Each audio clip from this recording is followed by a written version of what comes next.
Hello everyone, this is part 2 of What If Naruto Wants to Surpass the 9 Tails, and I hope you guys enjoy this video and to like, to subscribe, and check out the playlist, to see more comment down below. Now let's start the intro. They call me a god. They call me a god. They call me a god. Naruto walked towards his sleepy-looking teammates, feeling full of energy after a big, hearty breakfast. Thanks to his position among the criminal elements in Konoha, he had limited intelligence on some of the better-known ninja in the village, Kakashi being one of them. To the rest of the world, the man was known as an extremely powerful and dangerous higher-ranked ninja. In Konoha he was most well known for being late to everything and reading porn anywhere and anytime. His good mood was instantly broken by a loud banshee war cry. "You. Re-late." Naruto looked at the irritated pink howler with a deadpan look. "If I'm late then where is our sensei?" Sakura looked a bit confused at that but still tried to argue her point. "That's not the point, you were supposed to be here 2 hours ago. Clearly if our sensei isn't here then I'm not late for anything worth being here. I'm not going to waste my time waiting around for someone who can't even stick to his own schedule." Naruto retorted and there was blissful silence after that. His words however proved to be false, as he still spent another 2 hours waiting for the man, but it was better than 4. "Yo!" came the greeting from the chronically late Junin as he suddenly appeared, 2 hours after Naruto had arrived. "You. Re-late," Sakura yelled out. "Well you see, I took a wrong turn on the road of life," Kakashi explained, with one of his signature eye smiles. "Liar." Naruto couldn't help rolling his eyes at the girl. She really needed to learn some volume control. "Well now that we're all here, we can get started with the exam." Having said that, Kakashi pulled out 2 bells. "Your job is to get these bells from me. Whoever gets a bell, passes and whoever doesn't, will get tied to the post over there while the others eat lunch in front of them and then get sent back to the academy. When this alarm clock rings, the test is over and I'll decide whether you pass or not." After he finished saying that, Kakashi took out an alarm clock and set it down on a nearby rock. 2 stomachs growled loudly when they heard this. Everyone looked towards Naruto who was looking perfectly fine. "Didn't I tell you not to eat breakfast?" Kakashi questioned with an eye smile. "You did, and I ignored you," Naruto answered blandly. "Well at least one of you knows better than to listen to stupid orders," Kakashi said with a sigh. Both Sakura and Sasuke looked upset over this. Sakura was especially hungry since she had also skipped dinner the previous night. "Alright, time to get started, make sure to come at me with intent to kill or you won't succeed." Sasuke and Sakura immediately ran towards cover to hide themselves, but Naruto stayed where he was, intently observing the one-eyed Junin. "Aren't you going to hide, Naruto?" Kakashi questioned while pulling out his book. "Nah, I was thinking of trying to fight you head-on first." Kakashi still had his nose firmly planted in his book as he opened his mouth to say something, but was cut off by Naruto's sudden charge. The speed of it caught him off guard. The blonde was a lot faster than any genin had a right to be. Kakashi almost got hit, but managed to leap back just in time, pocketing his book at the same time, knowing that there was no way he'd be able to read if the blonde was this fast. He kept his eye firmly fixed on the blonde in front of him, wary of any further attacks, which was why he was badly startled to suddenly feel another set of arms, much too big to be Sasuke or Sakura, clamp themselves around his chest, pinning his arms to the side of his body. He tried to break free, but came to the unpleasant realization that the blonde was a good deal stronger than him. He used the Kawarimi substitution just in time to prevent himself from getting stabbed by a kunai from the clone. Now wary of any further tricks, Kakashi was very certain that the academy reports on Naruto were a load of crap. Naruto had sent a clone to wait for him while the real one hid nearby just in case he would need to have a devious trick prepared. If he was really a dead last like the reports claimed, then he would have just charged in and spammed clones, hoping to overwhelm him. Naruto however had no particular intention of using any further tricks. What he really wanted was to test himself against a Junin, to see how he measured up. With that in mind he dispelled the clone and charged at the Cyclopean Junin and engaged him in a fast-paced taijutsu battle. Kakashi could clearly see that Naruto had no style, aside from a sort of freeform brawling. In spite of that he was still strong and fast enough that it made him dangerous. Fortunately not dangerous enough to warrant revealing his Sharingan. Kakashi would have never lived it down if a freshly graduated genin had forced him to go that far. But he had left an obvious vulnerability aside from the holes in his style that Kakashi intended to point out to him before it got him killed on a mission. Dodging around a punch, he grabbed the long ponytail and yanked on it, kunai already in hand, ready to be pressed against the blonde's throat and force a surrender. He felt the surge of chakra going through the hair just in time to let go as the ponytail suddenly sprouted vicious spikes that would have mangled his hand badly if he'd kept hold of it. Apparently the ponytail was less of a vulnerability and more of a trap. In their respective hiding spots, both Sasuke and Sakura were watching with considerable disbelief at how much trouble their supposedly dead last teammate was causing their sensei. In spite of the fact that Naruto had never actually lost a taijutsu spar in the academy, nobody had ever really taken him seriously. Most of the teachers went out of their way to belittle him and he didn't even show up most of the time. They'd all taken the fact that he was so much older than them as a sign that he was too much of a loser to graduate with people his own age, but clearly there was more to it than that. Sasuke snapped out of his shock enough to take advantage of the situation, throwing several shuriken at the occupied Junin, hoping to get in a cheap shot. He was not going to be shown up by anyone. For a moment it seemed to have worked, as Kakashi was struck by the flying projectiles, but a few seconds later it was revealed to be just another Kawarimi, as Kakashi was suddenly replaced by a log. Naruto bared his teeth in irritation at having his fight intruded upon, but he had to admit that he hadn't been getting anywhere, as the Junin was simply too fast and too experienced to be brought down by something that straightforward. Seeing that the Junin had pulled a vanishing act on him, Naruto sped into cover, knowing that staying out in the open and waiting for a superior opponent to attack was stupid. Less than a minute later he heard a horrified female screaming. In a nearby clearing, once again with book in hand, Kakashi was going over the short fight in his head. He had to admit that he was surprised by the blonde. He'd suspected that there was more to him than the academy had reported, but this was way beyond what he'd imagined. Naruto had clearly been doing some serious training to have gotten that strong and fast, and judging by how muscled his body was, he'd done most of it without chakra enhancement. Most shinobi didn't bother with that kind of training, since chakra enhancement was a lot faster, but Naruto was apparently dead set on squeezing out any advantage he could get. Kakashi just hoped he wouldn't develop a fondness of bowl cuts and green spandex. He was sorely disappointed in Sakura though. She was just as useless as he'd feared, a fangirl daydreaming about being saved by her crush. How she became top kunoichi was completely beyond Kakashi's understanding. He had been mildly surprised by the fact that Sasuke had actually worked with someone instead of trying to go at it alone. He was sadly not surprised at all to see the Uchiha come out of cover all alone, looking determined to take him head on, even though he'd already seen that it wasn't going to work. While this was happening, Naruto was thinking over the situation. The whole thing was suspicious. He had seen a few genin cells going around the village before and he had never seen them have anything less than 3 members and a Junin sensei. Added to this was the fact that Kakashi had already displayed a tendency to use deception with his order not to eat breakfast. Seeing as he had already failed to accomplish anything against the one-eyed Junin and he had just now seen Sasuke get buried up to his neck in the dirt, it clearly showed that the man was not even fighting him seriously. Naruto also hadn't used his chakra chains or the Razornuri, but he didn't think it would matter in the end and he wasn't going to reveal those without a damn good reason. Considering that Kakashi ordered them not to eat breakfast as a test of whether they would blindly follow orders or not, he was guessing that the bells had a similarly hidden purpose. Clearly they were meant to pit them against each other, but Naruto was going to gamble on the chance that they were being tested if they could work together despite the seeming pointlessness of it. At least, he would attempt to work with Sasuke.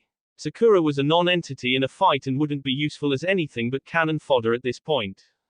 Kakashi watched with interest as Naruto dug Sasuke out of the ground and a short conversation ensued. He was too far to hear them and at the wrong angle to lip read, but it seemed that Naruto was proposing a plan of action and Sasuke was reluctantly accepting it, though he looked like he'd just been forced to swallow a lemon. Maybe this team would actually pass the test, they were certainly showing a lot more promise than the teams he'd failed so far. Maybe it would even snap Sakura out of her fangirlishness, though he wasn't going to hold his breath on that one. Previous experience had taught him that fangirls could be pretty damn stubborn. Naruto and Sasuke were now making their way towards the clearing where Kakashi was waiting for the next attempt. Neither one of them was happy about working together, but both of them were clearly outmatched and neither had any better ideas for passing the test. Both of them, however, were in perfect agreement about Sakura. Naruto still wasn't willing to reveal anything more about his abilities, so their plan more or less hinged on shadow clones, the one fire jutsu that Sasuke knew, and a joint attack. As they approached Kakashi, the Junin spoke to them, despite having his face buried in a book again. Decided to work together, have you? Might as well give it a shot. Naruto shrugged and attacked, with Sasuke following not far behind. Though he didn't show it, Kakashi was impressed that they had actually decided to work together. Their teamwork sucked and they got in each other's way just as much as they helped each other, but it was more than any team he'd been given before had done, though he was wondering where Sakura was. The fight had settled into a pattern of Naruto keeping pressure on him in close quarters, with Sasuke taking attacks of opportunity every time he could, using kunai and shuriken to distract him from his fight with the blonde. The occasional shadow clone that joined in made sure that he never got too much breathing room. Kakashi wasn't going all out, of course, as he was only using taijutsu, but he was interested if they would try something else soon. Sasuke had dispelled several shadow clones when he hit them by accident, either because the clone had stepped into the path of a weapon or due to bad timing on a throw.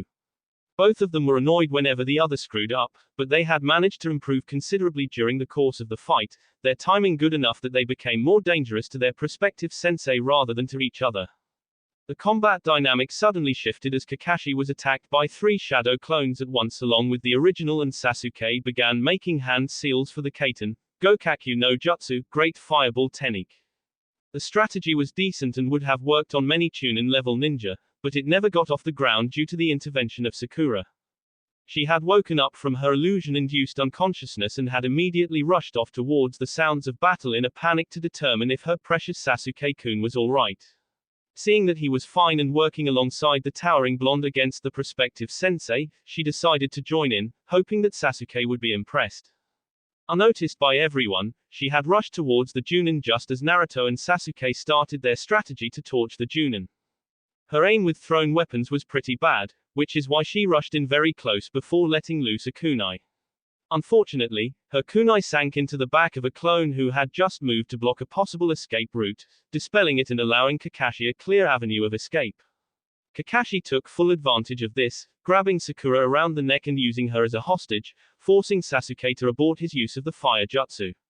He may not have liked Sakura, but he didn't want to set her on fire. Everyone froze with sudden indecision while Kakashi looked on lazily, curious to see what they'd do now. Before any kind of further action could be taken, however, the silence was broken by the loud ringing of an alarm clock, signaling the end of the test. Well, it looks like the test is over and you failed to get the bells despite working together. Considering all this, I have no choice but to. Kakashi trailed off ominously, making all 3 of them tense. Pass you all. He finished brightly, complete with eye smile. Sasuke and Sakura looked shocked, while Naruto just nodded to himself, his suspicion confirmed. Well, I guess none of you are getting tied to the post since you all seem to have figured out that the point of the test was teamwork. I left you 3 lunch boxes at the alarm clock, so enjoy and meet me here tomorrow at 8 in the morning. The Junin continued, eye smile still in place, and then vanished from the training field, letting go of Sakura in the process. 20 minutes later, they had finished eating and were just about to head home when Sakura felt that she needed to say something that had been going through her head ever since Kakashi had passed them. Guys, I'm really sorry I got in your way at the end there. She spoke apologetically. That's alright, Sakura, I'm not disappointed in you at all. Naruto spoke kindly. Sasuke looked incredulous, since he was in fact pissed at her, and Sakura had a relieved and grateful look on her face, happy that her intimidating blonde teammate was actually a lot nicer than his appearance would suggest and that he wasn't angry at her for messing up. All of that was shattered as Naruto suddenly pointed his finger at her, his sharp teeth bared ferociously and eyes narrowed in a glare. I'm not disappointed, because I expected you to be completely useless from the start. Sasuke face faltered in surprise and Sakura had her jaw hanging in shock at the sudden turnaround from kind to brutal. What? She shrieked, unable to wrap her head around the situation. You're a wimp and you spend all your time fawning over Sasuke instead of training. If you want to be a cheerleader, then quit being a ninja, find some pom-poms, put on a short skirt and flash your panties at him as a civilian. Naruto continued to tear into her. How dare you? I'm just as much a part of this team as you, and I was top kunoichi while you were just a dead last for the past 4 years. Sakura shouted at him, her face burning with anger and humiliation. Sasuke was just standing at the side, watching the spectacle with interest. What you were in the academy doesn't mean shit in the real world. If you don't get your shit together, then you're gonna end up separated from your team one day, without backup and forced to rely on yourself. When that happens, not if but when, because it will happen eventually, and you haven't trained hard enough to fight your way out of that situation, the best you can hope for is a quick death. If you're really unlucky, then you'll get captured and some sick fuck is going to use you as his personal plaything until he gets bored. Naruto ripped apart her argument mercilessly. Not waiting for her to reply, Naruto left the training field, leaving his teammates gaping like fish. The very first thing that Naruto did with his newly confirmed genin status was head to the library. The librarian tried to prevent him entry, but a dark scowl and a glare quickly made her shut up. He'd made a reputation of not taking any shit from anyone in the past few years, and the civilians found that they didn't have the guts to antagonize him now that he wasn't a helpless child anymore. Moving to the section of the library that was reserved for things that genin-level ninja were allowed access to, Naruto was unsurprised to find it completely empty. Most genin never even knew that they had access to basic training techniques in the library and didn't need to rely on their sensei for everything. In fact, most genin didn't even know there was a library available to them, thinking that their sensei was supposed to teach them everything. Usually people only figured this out once they made Chunin and suddenly found themselves lacking a constant sensei. Sending out clones to investigate the various parts of the library, Naruto searched around for about an hour before concluding that there wasn't all that much of interest to be found. One of his clones found scrolls on surface clinging and water walking, which he intended to master as soon as possible. More chakra control and different ways to use it was always a good thing. Aside from that, there were only a few basics on the subject of genjutsu and ninjutsu, along with a few D-rank techniques, which he would never be capable of performing. All of these techniques stressed the importance of properly controlling one's chakra, and though his control was good considering his reserves, in comparison to what most people consider good control, it was terrible. He would either waste hundreds times more chakra than needed, or more likely, the techniques would blow up in his face or not work at all. The only thing of greater interest was another book on Fuinjutsu. Finished with his inspection of the library, he had a group of clones copy the scrolls with the chakra control exercises and what little information there was about the generalities of genjutsu and ninjutsu. The Fuinjutsu book he intended to check out and copy at home. Naruto was making his way home, deep in thought about how to further progress in his training. He still had to figure out what to do with wind and water manipulation, as there had been nothing much on the subject in the library to his disappointment. Sure, there were a few jutsu on the subject, but considering that most ninja in Konoha were fire-natured, very few, and he couldn't use them anyway, so he was back so square one. He had managed to do a few things with water manipulation by charging his chakra into a pool of water and controlling it. It had some promising implications, but until he learned more about nature manipulation, it was likely going to be nothing more useful than harmless splashing in the water. Attempting the same thing with wind had yielded nothing more than a refreshing breeze, and while that was useful on hot days or creating a dramatic wind when you were striking a cool pose, it was utterly useless for combat. He remained deep in thought as he turned a corner and bumped into a distinctly female figure. Instinctively reaching out before she could fall to the ground, he pulled her to his chest.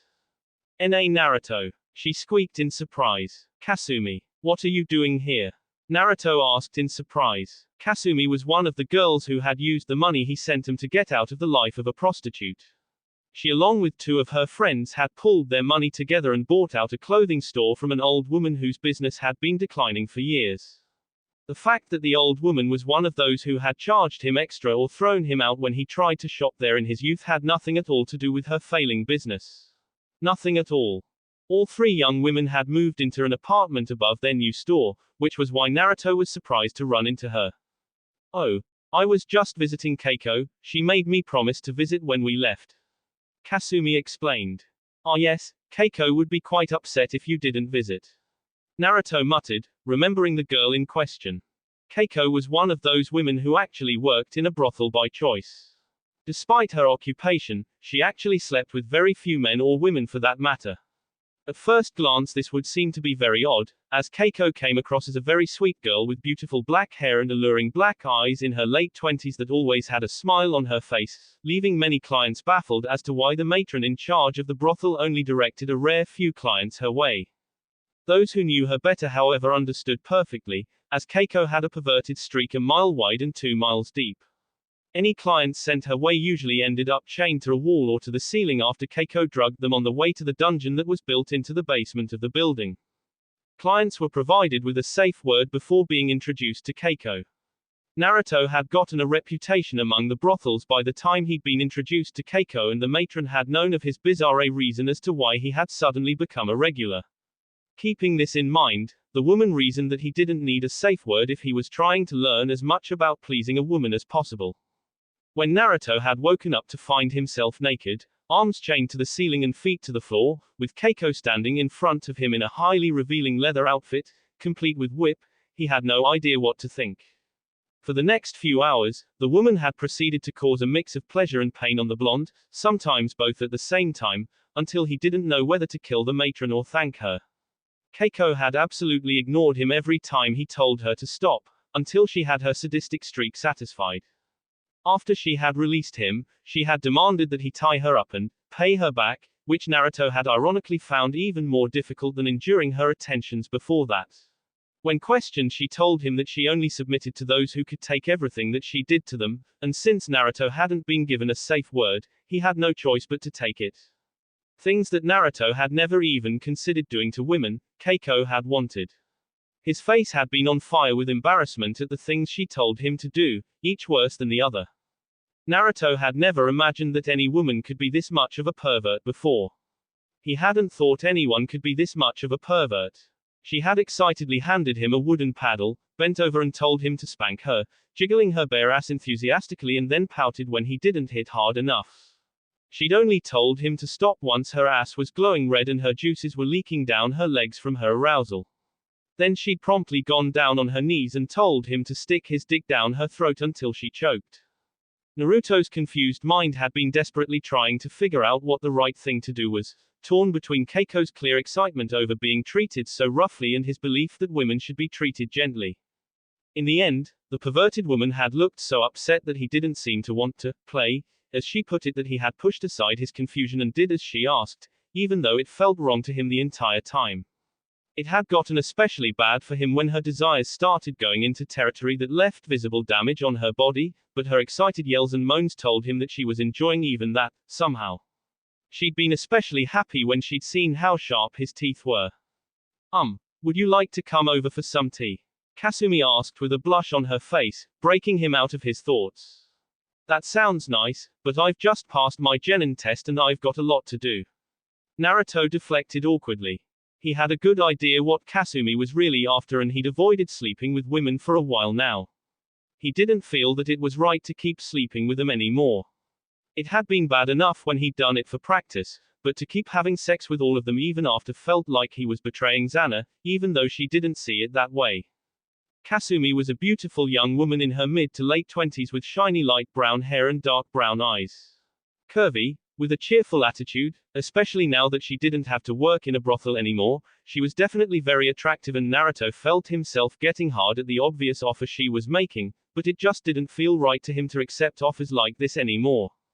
Oh, that's great, congratulations. Now you definitely have to come over. I can call Aiko and Suki and we can celebrate together. I'm sure they'll be just as thrilled as me. Kasumi persisted, her blush fiercer than ever and discreetly rubbing her thighs together. Naruto swallowed nervously at what was being offered to him, his pants now painfully tight. He knew perfectly well that Kasumi was right and that Aiko and Suki, Kasumi's roommates, would in fact be all for the idea of sharing him. They had done it before after all. But he really was trying to stop sticking his dick into every woman he came across. He'd only done it because Zanna had all but ordered him to practice, and after the last time the demoness had made a sexual advance on him, she had seemed very pleased, which was why he'd figured it was time to stop. That sounds great, Kasumi, but I really don't have time right now. I've got training to do and techniques I need to study. He reasoned, with a nervous drop of sweat rolling down his face, hoping that she wouldn't press him any further. He really wasn't sure how long he could keep resisting that kind of offer, especially as he knew that Zanna wouldn't really care. Kasumi sighed and gave a disappointed pout, but nodded all the same. All right, some other time then. Naruto sighed in relief before saying goodbye and making his way back to his apartment, intending to take a very cold shower. He completely missed the devious smile that spread across Kasumi's face. Genin ha. That means that he'll be doing D-rank missions for a while. A plan already forming, she made her way home to talk to her roommates about hiring a team of genin to help sort that new shipment of clothes that was going to be arriving in 2 days. If she had her way, then the only clothes Naruto would be sorting were the ones that she, Suki and Aiko would be wearing that day. Naruto stepped out of the shower, getting goosebumps from stepping out of a cold shower into the open air. Standing in front of the mirror, he opened his mouth and took a look at his teeth. Instead of the blunt teeth that would be normal for humans, he saw a mouthful of razors, with only a few teeth being blunt. The canines in particular stood out, being the longest and sharpest, with the 4 teeth between them looking somewhat more normal, though still sharper than average, and all the teeth at the side being fanged, though not to the same extent as the canines. His lower teeth had a similar situation, being almost entirely fanged and dangerous looking. People who didn't know him found it extremely disturbing when he grinned at them, especially if he was angry. He strongly suspected that Zanna had a hand in making his teeth the way they were. Despite how menacing they made him look, people who knew him weren't bothered by it. Many of the women that he'd been with had actually liked them, saying that it gave him even more of an animal magnetism than his whisker marks. Naruto liked him too, but he really needed to ask Zanna about them one day, since he was curious as to why she'd done this. With only a towel wrapped around his hips, he made his way towards his bedroom, as he hadn't bothered to bring any fresh clothes to the bathroom with him. As he passed through the living room, he stopped as he saw Zanna lounging in a cushioned easy chair, somehow making it look like a throne. Hello Naruto, congratulations on finally making genin. The demoness congratulated, simultaneously making a subtle jab at his long run as dead last. She was fully aware that it couldn't be helped, but mocked him for it anyway.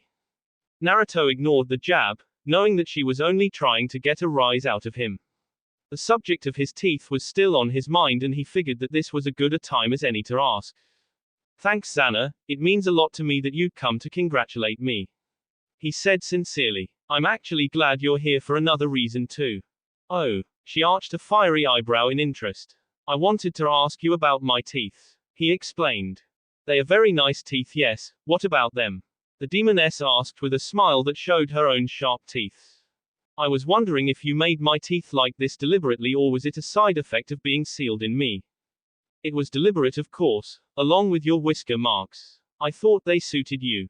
She admitted freely, curious about his reaction. She knew most people would be upset, but Naruto had proven that he was not most people many times already. Great, thanks for that, I really like both the teeth and the whisker marks. He said with a wide grin that showed of those very teeth. Zanna could only give an amused smile at her favorite human. He was the most interesting thing she'd encountered in longer than she cared to remember. He eagerly threw himself into a task that anyone else would say was impossible. He was glad that she had made changes to his body that most would dislike. He completely invalidated his father's sacrifice by releasing her from the seal, to name just a few. That last one was of particular note. The soul of the Yondaime was now trapped forever in the stomach of the death god, and it was completely pointless. Oh sure, she wasn't going to destroy the village anytime soon, but she hadn't intended to do that when she attacked 17 years ago either, and she considered her warning delivered even if nobody had wanted to listen to it. She imagined that the look on the Yondaime's face if he ever learned that his son had made it his goal in life to marry the demon he'd imprisoned would be a sight for the ages. Well, I have also come here for a reason aside from offering congratulations. Zanna said sensually as she slowly made her way across the room. She was wearing a red dress that seemed to be more a collection of straps that covered her breasts and private parts and swayed with her movements in such a way that it just barely remained decent. It was exceedingly obvious that she was not wearing underwear, not that this was unusual for her. What reason would that be? Naruto asked, doing his very best to keep his skyrocketing arousal out of his voice. A task that was doomed to failure as the towel around his hips began rising, utterly insufficient to conceal his hardening member. Lust is an interesting thing. She spoke as she trailed a finger across his pectorals while making her way around him until she stood behind him, breasts pressed against his back and her crotch pressed against his right thigh. Like anger, it is a powerful impulse. Anger can give you strength, keep you warm, drive you, allow you to push aside pain. But if one surrenders to their anger completely, then they are made blind and stupid, ignoring danger in favor of lashing out against the source of their anger. Zanna continued to speak hypnotically while trailing her hands down his chest and stomach, slowly making her way beneath the towel. Naruto was struggling to pay attention to what she was saying instead of thoughts of how much he wanted to grab her and throw her on the bed, especially as he could now feel the trickle of her own fluids going down his leg, clearly showing that she was just as aroused as him. Her hand just reached his testicles and began to fondle them gently when she continued speaking. You humans seem to think that lust is something to be ashamed of. You hide it so desperately as if it was some terrible secret. But lust too can be used, both your own and that of others. Naruto began breathing harder as her hand moved to his now 9-inch and fully erect member, stroking it slowly. Inspire the lust of others and their thoughts will be clouded, their minds slow and clumsy as their own desires constantly interfere with their thinking. Know your own lust and learn to use it, and this cannot be used against you. There is neither shame nor betrayal in lusting after the bodies of others as long as your soul remains devoted. Naruto by this point was finding it damn near impossible to focus and understood what she meant by lust making thoughts clouded. Her voice in his ear was an enchanting melody, passing through his mind, and her hand setting his loins on fire was leaving him glassy-eyed as he continued to listen dazedly. To succumb to lust completely and becoming a rapist shows shameful weakness of spirit, but to able to act on your desires without forcing yourself on others is a strength. To take every step in confidence without feeling shame in your own nature is a strength that very few humans ever achieve. Demons so easily give in to their impulses, becoming mindless monsters, and humans repress them, becoming weak-willed sheep. To stand in the middle, taking strength from your nature, but using it instead of being used by it, that is a great power, the mastery of the self. Naruto could feel himself getting close to a climax. The towel had long since fallen to the floor and he was ready to spray his own living room white any second now. Moments away from orgasm, the hand suddenly stopped. Well, I know that you have training to do and techniques to study, so I won't take away any more of your time. Came a voice that Naruto would forevermore swear was the epitome of cruelty, but was in fact amusement, before Zanna suddenly vanished. Naruto collapsed to his knees as his balls contracted and began to painfully protest the sudden lack of female hand. He stayed there for several minutes longer, hoping that his testicles would stop hurting soon. He now had an excruciatingly clear understanding about using other people's lust against them. He wondered absently if his balls were currently understanding anger and lashing out blindly. Regardless, he got the point that she had been making. Clearly she had been observing the incident with Kasumi and had seen both his desire and his refusal to act on it, as well as knowing his reasons for refusing Kasumi's offer. She had rather brutally, in his opinion, shown him that she would only care if another woman took her place in his heart, but as long as that didn't happen, she didn't care how many women he slept with, wanted him to even. He wasn't quite sure why exactly she kept pushing him to sleep with other women, but he was guessing that he was supposed to learn something. It was hardly the first time that she had tried to teach him something in a roundabout manner. Everything about this encounter had been done with a purpose. From the dress, to the way that her hard nipples had poked into his back and the juices she had been leaking over his leg the entire time. She had used his lust for her and turned him into a drooling idiot, metaphorically speaking, all the while fully in control of her own desire, using it to drive him crazy, leaving him completely blind to the oddity of getting a lecture and a handjob at the same time. 2 days later, Team 7 was in front of the Hokage, waiting to receive a new mission. After the disappointment of having a mission to collect garbage yesterday, they weren't overly enthusiastic about missions anymore. The Sandaime Hokage himself, Sarutobi Hiruzen, looked over Team 7 and felt the old sadness when looking at the tallest of them, Uzumaki Naruto. The blonde had always been smarter than his age would make you think. When he had still been a child, the boy had sometimes asked him why the village hated him so much, and Sarutobi had been unable to give a proper answer, but had urged him not to hate the villagers, as they were only acting out of ignorance. Naruto had gotten angry at him for making excuses for the village, and as he grew older became ever more distant to the Hokage despite Sarutobi's attempts to befriend him. As Hokage, it was the old man's job to protect the village, and Naruto apparently understood that, but that also meant that he had to protect people who had abused him, and the blonde instantly distrusted him because of that. It had gotten even worse when he had learned of the Kyuubi when he was 13 after the incident with Mizuki. Sarutobi had tried to explain that the Yondaime had sacrificed himself to protect the village from the rampage of a terrible demon, and that he had trusted that Naruto would be able to hold it back and keep the village safe. This had only further angered the blonde, demanding to know why they would hate him if he was protecting them, and Sarutobi had once again failed to provide an answer that would satisfy the blonde. After that, the blonde had matched the village glare for glare, and if any of them tried to raise their hand against him, he would strike back twice as viciously. His new attitude towards the village had not endeared him to the general population, but it certainly had caused them to back off. Sarutobi had only been told by Iruka of the tampering that the academy instructors had been doing with Naruto's grades, making him realize that this was yet another reason why Naruto didn't trust him, as the academy was under his direct control, but he had been too busy to take a thorough look at it, believing that Naruto was simply a poor student. Once he'd looked at the results himself, he could only conclude that Naruto should have been Rookie of the Year and graduated years ago.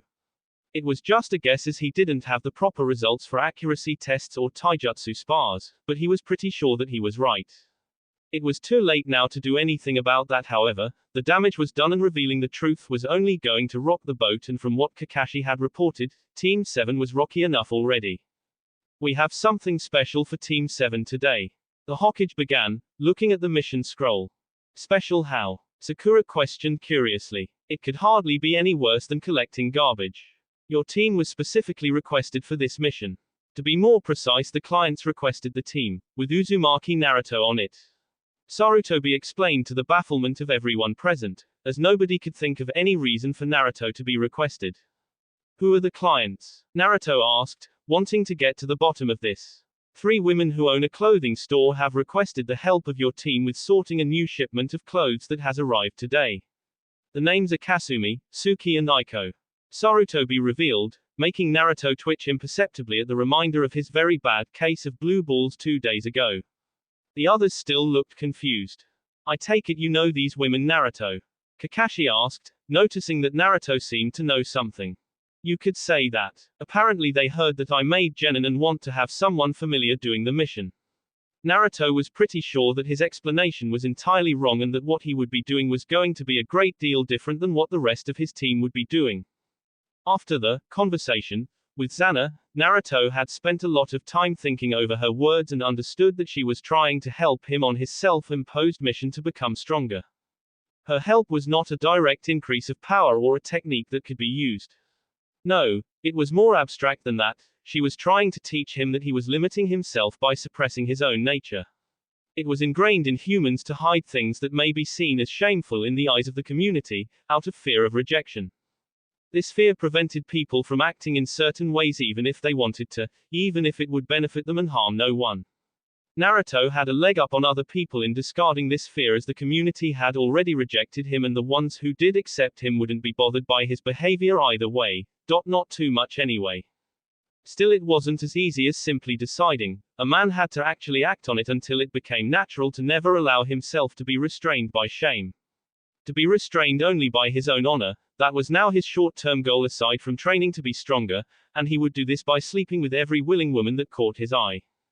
Gods, but he would sound like such a self-serving, lecherous bastard if he ever tried to explain it to anyone. Probably best not to bother then. Team 7 reporting for the mission. Kakashi said as an introduction once they entered the clothing store, his 3 genin right behind him. The young woman at the counter looked up and she smiled at seeing Naruto there. Oh good, I'm Kasumi and my colleagues Suki and Aiko should be here any second now. Just as she finished speaking, the 2 women in question came out of a back room that was used as a storage room by the looks of things. Hello, I'm Suki, and this is Aiko. The now named Suki introduced herself. Both Suki and Aiko were in their early to mid-20s, with Suki having long dark brown hair and light amber eyes, and Aiko with short black hair that made her blue eyes stand out. All 3 women were very pretty and dressed in tight blouses and skirts. Kakashi highly approved them over the previous owner of the store, who had been a bitter old hag. So, what do you need my genin to do? The Junin asked. The two short ones will be sorting the newly delivered clothes into the appropriate boxes in the back. It should be obvious, but there are some instructions written down just in case. We need someone big like Naruto to help us with something upstairs. Sasuke and Sakura bristled at being called. The short ones and Naruto had an amused smile on his face at how devious the three women were. Even if he had wanted to refuse, it was technically part of the mission to do as the client said. Alright, come on Sakura, Sasuke, let's go and see what your job is. Kakashi said with an eye smile, amused that Naruto had gotten singled out, but he wasn't overly worried. He knew that the blonde wasn't well liked by the village, but he seemed to be on friendly terms with these women. Several minutes later, Sasuke and Sakura had gotten the hang of the job. Sasuke had a scowl on his face at having to do something as menial as sorting clothes. Sakura on the other hand was actually enjoying herself. Unlike the mission yesterday, where she had to clean up garbage, this was something that she could get into. She got to see all sorts of interesting clothes before they became available and she was already thinking of coming to buy a few of them. Kakashi was of course being entirely unhelpful as he read his porn. Suddenly they all heard a loud thump, as if something heavy had hit the floor. Great, that big oaf must have knocked something over. Sakura muttered just loud enough to be heard. After the way that Naruto had chewed her out, she hadn't been too fond of him, but she couldn't get his words out of her mind. She'd never before questioned whether Sasuke would come save her or not if she ever got into trouble, but after the way that Kakashi had so easily taken her as a hostage and then Naruto's words, she had to rethink that opinion. The problem was that she didn't want to quit being a kunoichi but she also didn't like to exercise. The whole time during the academy she had done the absolute minimum of everything with the exception of reading. She had always liked to learn and used her perfect grades on the written tests to get the top kunoichi position, but as a result she was only as strong as a reasonably fit civilian, with chakra reserves to match. Naruto's harsh words had scared her however, painting images in her mind of the terrible things that could happen to her. She wasn't going to quit the shinobi corps, as that would mean giving up on Sasuke, which meant she would have to suck it up and start exercising, which meant asking Kakashi for advice on how to get started, since she had no idea where to begin. Ooh. The sound started as a scream and then trailed off as a drawn-out moan. Kakashi's single eye widened in sudden realization at just why they had taken Naruto upstairs. Sakura was not so perceptive however. Oh. Just wonderful, he must have said or done something to make them angry and now we're all gonna get it. She complained. Ah. Naruto. This time the scream was in a different voice, but it didn't sound angry at all, which caused Sasuke to look confused for a moment before he suddenly developed a small blush. What the hell is he doing up there? Sakura wondered angrily. Kakashi just giggled perversely. Make clones for me Naruto. The loud female demand was in the last voice. Why would she want him to make clones? Sakura was now very confused, while Sasuke was starting to look incredibly uncomfortable. Fuck me from behind you sexy blonde bastard. The voice was distinctly Kasumi's, who was well known for developing a severe case of potty mouth when someone got her properly excited. Sakura suddenly went pale and then flaming red as the truth of the situation was revealed. Sasuke was blushing bright red for the first time in many years and was just glad that there weren't too many people around to see it. Kakashi was just standing there like a statue, before his eye suddenly began to tear up. I'm so proud. For the next 2 hours, Sasuke and Sakura were feeling horribly embarrassed as the female screams, with the occasional indistinct sound in a much deeper, male voice from the upstairs apartment continued to filter down to them. Kakashi spent the entire time staring at the wall with a far-off look, his eye occasionally releasing a stream of tears, confusing his students greatly. To the great relief of Sakura and Sasuke, it finally stopped and they were done with the sorting, so they could go home and sleep off their embarrassment. Hearing footsteps coming down the stairs, they all turned to see Naruto stepping into the room, looking incredibly pleased with himself if the wide grin on his face was any indication. What the hell were you doing up there? Sakura shrieked, her face so red that it made her hair seem a pale blonde instead of pink. I slipped off the road of life and fell into paradise for a while there. Naruto deadpanned, still sporting a shit-eating grin, knowing that stealing Kakashi's bad excuses would annoy her even more. Sakura spluttered incoherently for a while before simply turning around and staying quiet. Naruto. Kakashi began ominously, making everyone turn to look at him, Sasuke and Sakura expecting him to reprimand the blonde. You magnificent bastard. he said brightly with an eye smile, one hand in his pocket and the other extended in a thumbs up, making his other two students face fault. Naruto then caught sight of something on a rack behind Kakashi that interested him a great deal. It was a long black leather coat, with a pair of matching pants right below it and a pair of black combat boots on the floor. All three items looked quite expensive and more importantly badass. He wanted them instantly and made his way towards them, collecting all three items and ignoring the questioning looks from his team. Naruto made his way to the counter. More footsteps heralded the return of the store owners, now with their hair mussed and their clothes rumpled as if they'd been pulled on hastily. I'll be taking these 3 things, girls. Naruto grinned at them. Oh. I'm sure, go ahead. Kasumi replied dazedly, looking only half awake.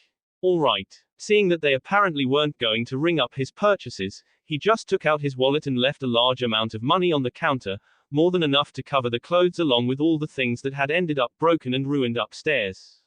I'll see you girls some other day. The blonde said to them as a goodbye. Bye Naruto, don't be a stranger. All 3 girls said, having gotten their wits together a bit more. The next day, Team 7 was once more in front of the Hokage, ready to take a new mission. Before I give you today's mission, let me just say that whatever you did yesterday has made a great impression on the clients Naruto. The Hokage spoke, making Sasuke and Sakura twitch and Kakashi gave an eye smile. Though they commended all of you, they were especially impressed with Naruto, saying that he went above and beyond the call of duty, and that he performed to their utmost satisfaction. Kakashi couldn't help himself and let out a perverted giggle, while Sasuke and Sakura tried their best to keep their blushes unnoticed and Naruto just grinned. Sarutobi looked him over suspiciously, but decided not to pry. As long as the missions got done and it didn't endanger Konoha, whatever happened during missions was none of his business. Did you pick up a new wardrobe during yesterday's mission, Naruto? Sarutobi asked, as he looked over the tall blonde. Naruto grinned wider as he remembered what happened when he walked to the bridge where they met before missions. Flashback. Sakura had once again failed to get Sasuke to accept her invitation for a date when she spotted their teammate approaching, only a few minutes less late than Kakashi. There was something different about him today, however. Instead of his usual outfit, today he was wearing the clothes that he'd picked up yesterday. The long black coat that hung down to his calves, the black leather pants with his forehead protector wrapped around his left thigh and his feet covered in black combat boots. What the hell are you wearing? Sakura shrieked out. My new favorite clothes. Naruto replied calmly. I mean, why are you not wearing a shirt? Sakura elaborated. Indeed, Naruto had apparently decided that he wasn't going to be wearing a shirt under the coat, leaving his heavily muscled chest on full display to anyone who cared to look. I'm too sexy for my shirt, was the deadpan reply, which made Sakura splutter again at his logic. Naruto rolled his eyes. If the pink-haired girl was going to react like this every time she saw a shinobi do something out of the ordinary, then she was going to be both irritating and amusing to be around. End flashback. Oh yes, I just couldn't resist when I saw these at the store yesterday. Well, your mission today is going to be finding and retrieving Tora, the cat belonging to the wife of the fire daimyo. Kakashi smiled, already anticipating the amusement he would gain from watching his genin chase the demon cat. This is Wanker, I am in the west position. What is your position? Also, why did we let Naruto pick code names? Over. A dull, lazy voice asked over the radio. This is Princess, I am in the south position. You were lazy and just let him do it and I hate you for it. Over. An angry male voice replied. You could practically hear him scowling. This is cannon fodder. I am in the east position. I hate you too, Wanker. Over. A female voice answered with bitter resentment. This is Godly Blonde. I am in the north position. Take this as a valuable lesson about delegating responsibility, Wanker. Over. The final voice stated, clearly in a much better mood than the others. There was silence for the next few minutes as they waited for their target to reveal itself. It had proven itself a surprisingly elusive prey, somehow able to predict shinobi tactics and remain hidden, while avoiding traps. This is Wanker, target has been sighted approaching the west exit. Princess, make your way to the north and drive the target towards Godly Blonde. Cannon fodder, prevent it from turning east. Over. Roger. 3 voices replied. The next few minutes were a blur as the wily cat did its best to escape pursuit, unknowing that it was being driven towards capture. Tora ran towards the exit of the narrow valley where her three pursuers had driven her, making a leap for freedom. Only to smack directly into the grip of a large fist, connected to an even larger blonde. Tora clawed furiously at the hand holding her, but found herself ignored as the small cuts healed speedily. Target is captured. Over. That will be it for this video. If you want more, comment down below, like, subscribe. And see you guys later.